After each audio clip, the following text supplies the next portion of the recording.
Viens, entre et installe-toi. Bienvenue au Café du Market. Je suis Axel Kaetka, freelance en inbound marketing B2B et on est ici entre nous. Alors prends le temps d'une petite pause et débriefe avec nous les méthodes de base comme les dernières tendances marketing en compagnie des meilleurs experts du sujet. Inbound marketing, demand gen, création de contenu, branding, SEO. Tout va y passer pour que tu puisses reproduire chez toi ce qui marche le mieux pour les autres. Si le podcast te plaît, n'hésite pas à le partager à tes collègues en me taguant sur LinkedIn ou en laissant 5 étoiles sur Apple Podcast. Et maintenant, détends-toi, prends ta boisson préférée. Et surtout, si tu entends une discussion intéressante, serre-toi, c'est offert par la maison. Pour ce podcast, j'ai l'honneur d'être soutenu par ma solution de marketing automation préférée, Sepleady. Si je t'en parle, c'est parce que je l'ai utilisé à titre pro et que j'en ai été pleinement satisfait. On le sait, quand on fait du marketing automation, ce qui est compliqué, c'est d'entretenir constamment des workflows de nurturing et de les mettre à jour avec de nouveaux contenus. Là où Pledzi est très fort, c'est qu'ils ont développé une campagne intelligente qui est capable de pousser automatiquement le bon contenu au bon moment à la bonne personne, en fonction de ses centres d'intérêt et du stade de maturité du lead. Ce qui ne gâche rien, c'est qu'ils ont une équipe au top, avec un service CSM dédié qui est là pour t'aider à mener à bien ton projet. Mais assez parlé, passons à l'épisode. Bonjour à toutes et à tous et bienvenue au Café du Market. Aujourd'hui, on va parler d'un concept marketing qui effraie la plupart des CEO quand ils démarrent et qu'ils lancent leur entreprise, c'est le concept de niche. Et je parle pas de la cabane qui est au fond du jardin dédiée à votre toutou, mais bien du fait de réduire votre cible, réduire votre marché, afin de pouvoir construire l'offre la plus pertinente possible, le message aussi le plus pertinent qui va vous permettre d'être efficace dans les premières étapes de votre entreprise. Pour parler de ce sujet, je suis avec Laura Bokobza, qui est sparring partner pour CEO et qui justement accompagne les dirigeants d'entreprise sur le concept de niche. Bonjour Laura. Bonjour Axel. Comment vas-tu ? Ça va et toi ? Ça va bien, ça va bien. Écoute, je suis super content de t'avoir sur le podcast. Je sais que c'est un sujet que tu aimes bien et que tu travailles souvent avec des CEO, donc c'est un plaisir de pouvoir en discuter avec toi. Merci. Alors, est-ce que tu peux, du coup, peut-être, je l'ai fait en 2 mots, mais te présenter un petit peu plus précisément que ce que j'ai fait ? Oui, merci. Je suis effectivement sparring partner de CEO, c'est tout à fait correct et ça veut dire que je suis une vraie caisse de résonance business pour les dirigeants et les fondateurs d'entreprises sur toutes les questions qu'ils peuvent se poser de leur stratégie, positionnement, pricing, jusqu'à la mise en œuvre opérationnelle de tout le parcours client. Et donc, je les aide à prendre de la hauteur, à réfléchir pour structurer leur vision, accélérer leur croissance et piloter la mise en œuvre. Ouais, d'accord. Bah justement, on va rentrer dans le vif du sujet. C'est vrai que tous les grands gourous et puis même les grands CEO de startups à succès en ont déjà un petit peu parlé. On peut parler de Seth Godin qui effectivement parle du minimum viable market, donc trouver le plus petit marché viable. Il y a Peter Thiel aussi qui est un des fondateurs de PayPal qui en parle dans son livre Zero to One sur le fait qu'il vaut mieux pêcher par excès de petitesse presque au début. Pourtant, c'est vrai que c'est un message que les CEO ils ont souvent du mal à entendre parce qu'on a l'impression de prendre plus de risques en fait quand on réduit la taille de sa cible. On se dit comment ça fait trop peu de clients, moi j'ai pas assez de potentiel. Et puis en plus, je pense qu'il y a aussi une dimension d'internet, on a l'impression de pouvoir toucher tout le monde d'un coup et donc du coup on se tire une balle dans le pied en réduisant sa niche. Est-ce que tu peux justement revenir un petit peu sur le concept de niche déjà, qu'est-ce que c'est et puis son intérêt pour une entreprise? Alors, tu as absolument raison.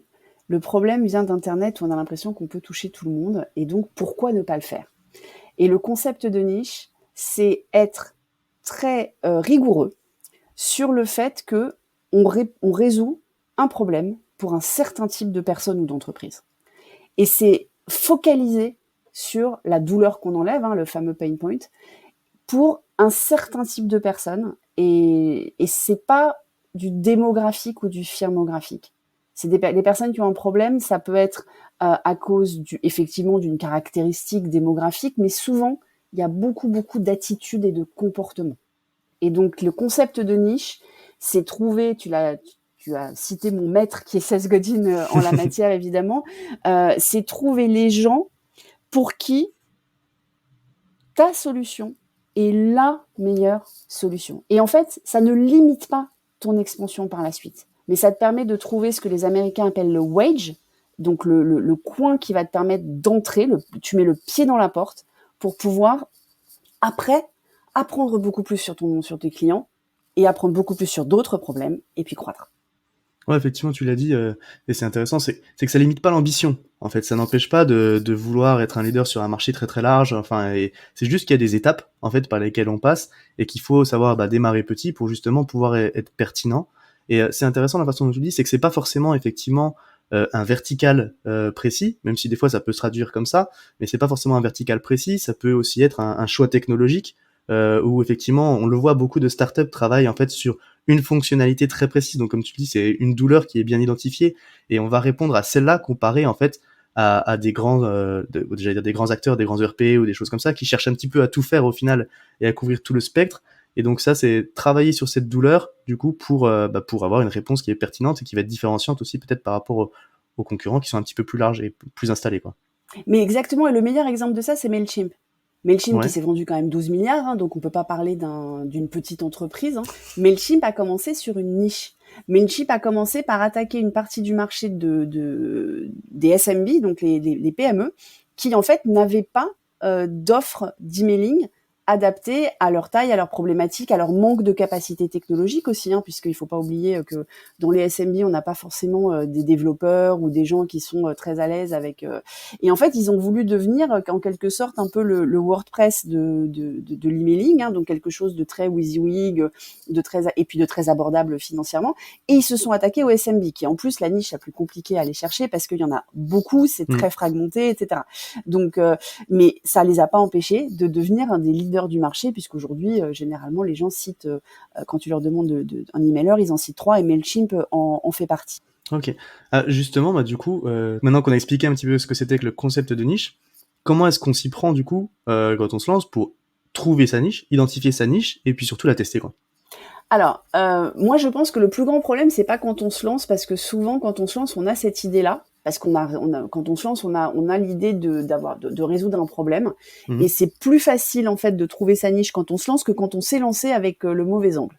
Donc, quand on Ouais. se lance, c'est vraiment, voilà, je résous tel problème. Généralement, on l'a expérimenté soi-même. Généralement, c'est souvent Mhm. comme ça d'ailleurs et d'ailleurs les VC font très gaffe à ce que ce soit un problème que tu incarnes, que tu comprends, etc. Et donc on sait déjà quel problème on résout, ce qui est un premier pas vers la niche. L'idée étant derrière d'aller parler à un maximum de personnes qui ont ce problème pour voir quelles sont tes alternatives. Et en fait, on peut pas penser niche si on ne pense pas alternative et job to be done. Mhm. Et là, c'est un autre concept. Donc ça, c'est Clayton Christensen, donc le prof de Harvard, qui l'a formalisé, même si c'est un concept qui existe depuis un peu plus longtemps que ça. Et l'idée, c'est de dire, je ne me compare pas à des concurrents directs. Je me compare à l'ensemble des solutions que les personnes qui ont ce problème peuvent utiliser pour résoudre le problème. Mhm. Donc, en fait, une fois que tu as commencé à mapper tes alternatives, du coup, on n'est pas sur la concurrence, on est sur les alternatives, là, tu vas pouvoir commencer à voir par rapport à quelle alternative tu es le mieux placé.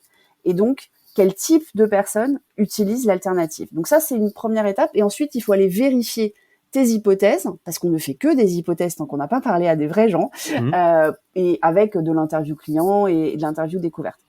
Le plus compliqué, c'est quand on s'est lancé, qu'on a voulu voir trop large et qu'il faut resserrer.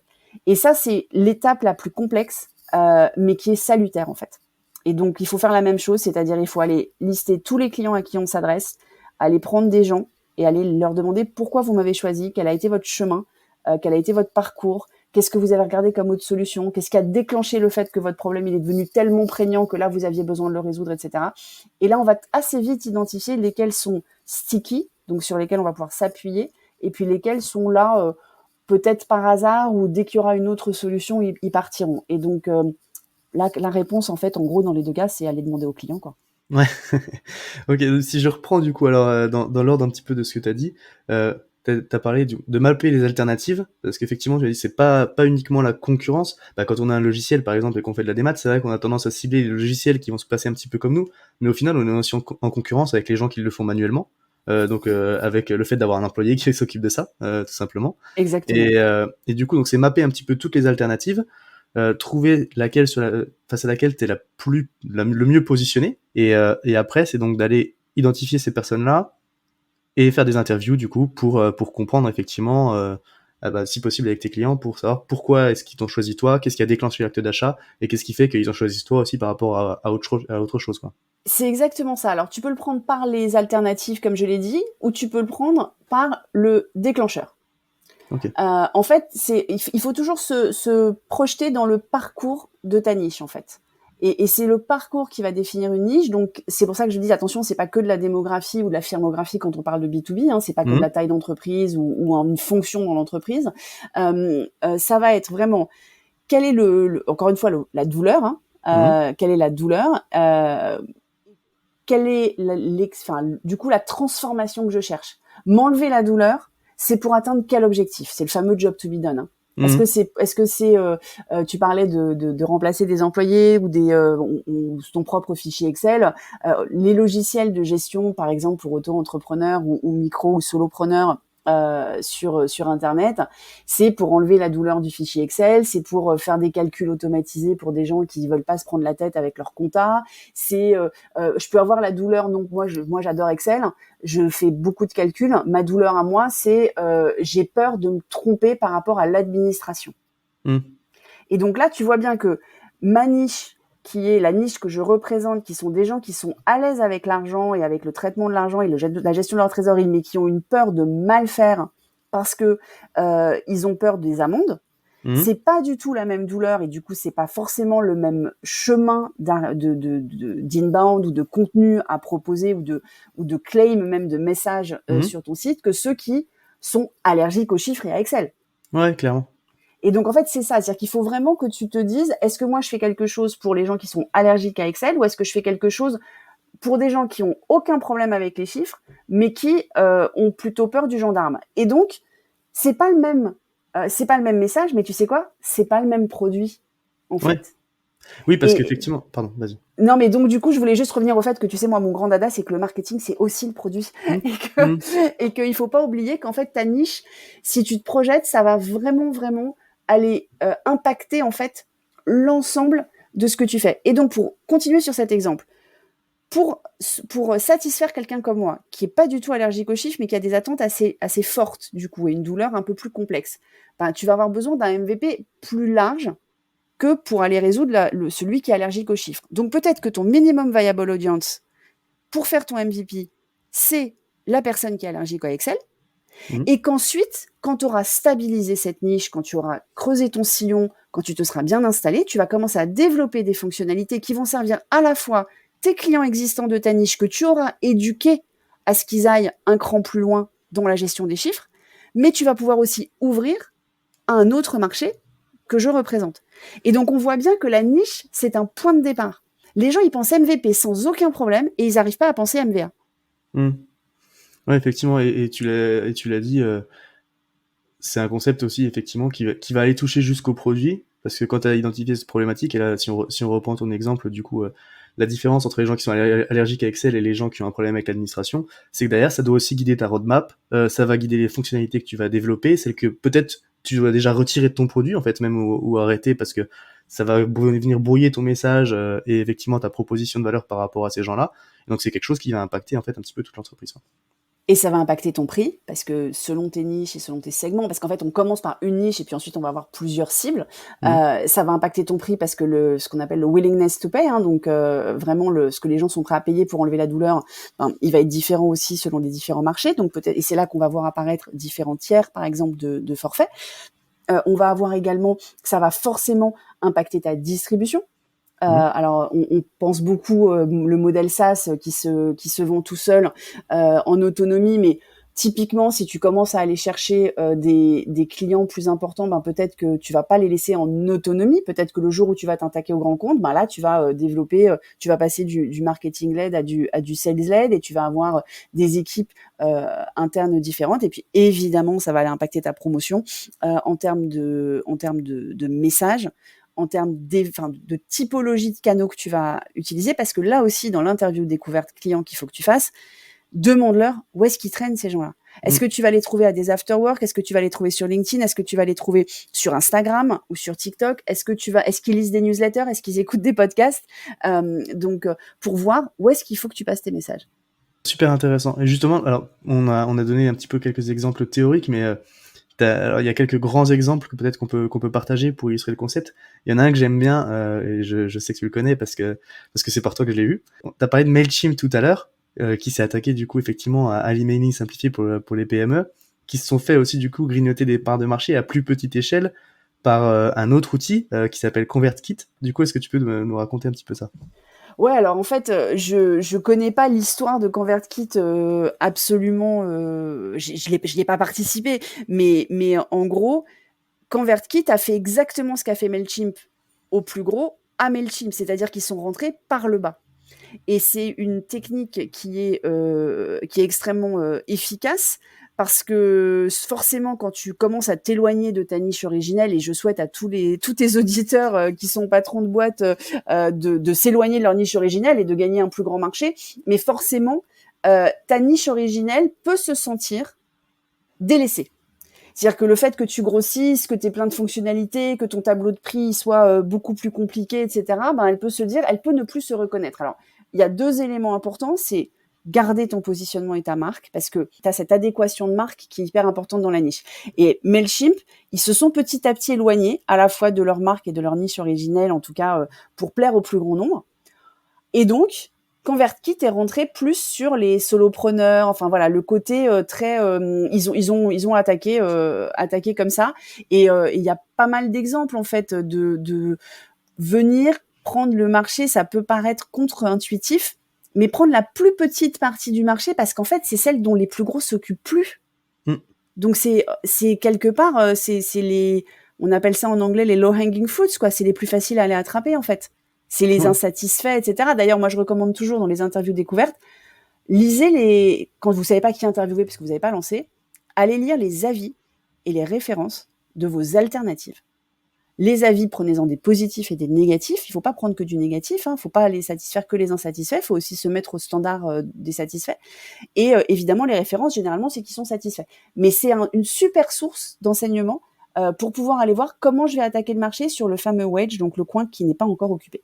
Ok, c'est vrai que c'est super intéressant ce que tu dis là, effectivement, sur les avis négatifs et tout, et cette partie qui est effectivement en grossissant, on va peut-être délaisser une partie de l'audience. Et tu vois, quand on parlait au début d'avoir peur de nicher, c'est justement ça j'adore cette histoire de ConvertKit, parce que Mailchimp du coup c'est devenu un mastodonte, et ConvertKit, comme tu l'as dit, ils se sont attaqués aux solopreneurs, aux créateurs de contenu. En fait, et on a l'impression que c'est une micro part de ce que fait Mailchimp. Donc on pourrait se dire, attends, mais le marché est trop petit, tu vois, c'est presque l'objection qu'on retrouve tout le temps sur ce sujet-là.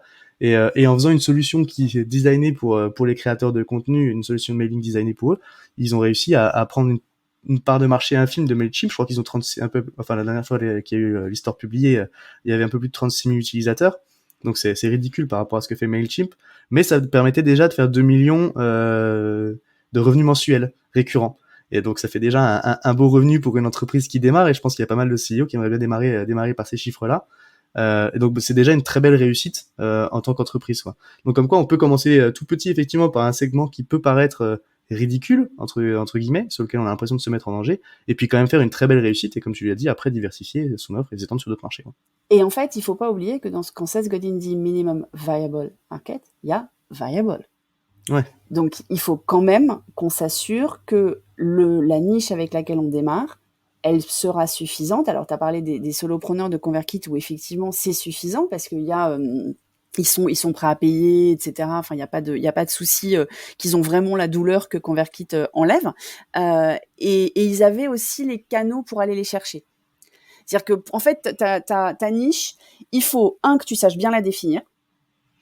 2, que tu saches ce qu'ils sont prêts à payer.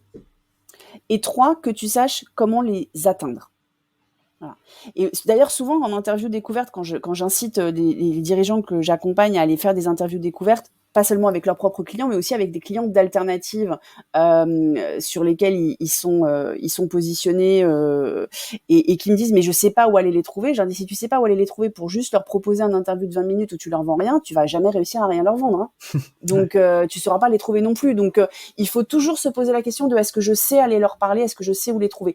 Et c'est là que la niche, en fait, ce qui est très intéressant aussi, c'est qu'on peut être dans le things that don't scale. Ça veut dire que ça peut être des groupes Reddit, ça peut être des groupes Facebook, ça peut être des forums, ça peut être du Quora, ça peut être... donc, on peut aussi être plus inventif Quand on regarde par exemple, tous ceux qui publient sur Indie Hackers ou des Product Hunt, ils ont tous commencé par une niche. Quand tu regardes Tally, le truc de formulaire que je trouve absolument génial, Notion-like et tout ça, mais vraiment super facile à utiliser, ils ont commencé par une niche de gens qui trouvaient que Google Forms c'était moche, quoi. Voilà. Donc en fait, ils sont partis d'un tout petit truc et maintenant c'est en train de grossir énormément. Canva, ils ont commencé avec la niche des yearbooks. Ouais. Alors ils ont pivoté derrière parce que les yearbooks, donc c'est pour ceux qui nous écoutent et qui connaissent pas, c'est les annuaires de fin d'année des lycées. C'est dans le monde anglo-saxon puisque Canva c'est pas américain, c'est australien. Mais et donc en fait le Canva a vraiment commencé comme ça et c'est seulement après avoir épuisé cette niche et s'être rendu compte qu'elle n'était pas pertinente. Parce que parfois on peut se tromper aussi et qu'ils ont su rebondir et ça vaut quand même aujourd'hui plusieurs milliards. Donc comme quoi on peut aussi se tromper sur sa niche et réussir quand même. Ouais, une belle réussite qu'on va aussi effectivement. Ok, parfait. Bah écoute, tu viens un petit peu déjà dire de résumer et puis de refaire les quelques points importants sur le sujet de la niche. Mais s'il y avait une chose à retenir de l'épisode pour toi, un conseil à donner à un CEO en devenir, ou en tout cas quelqu'un qui est peut-être un moment charnière aussi pour pivoter et travailler sur sa niche pour réduire sa cible, ce serait quoi ?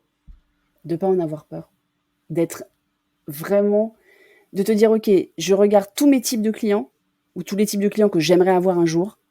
Et je les enlève les uns après les autres. Et en fait, tu te retrouves avec le squelette. Faut déshabiller. Si c'est trop dur de commencer à la définir, fais ton marché complet et enlève. Parfois, c'est plus facile. Ok, super intéressant. Bon bah écoute, merci Laura pour cet échange. C'était super enrichissant.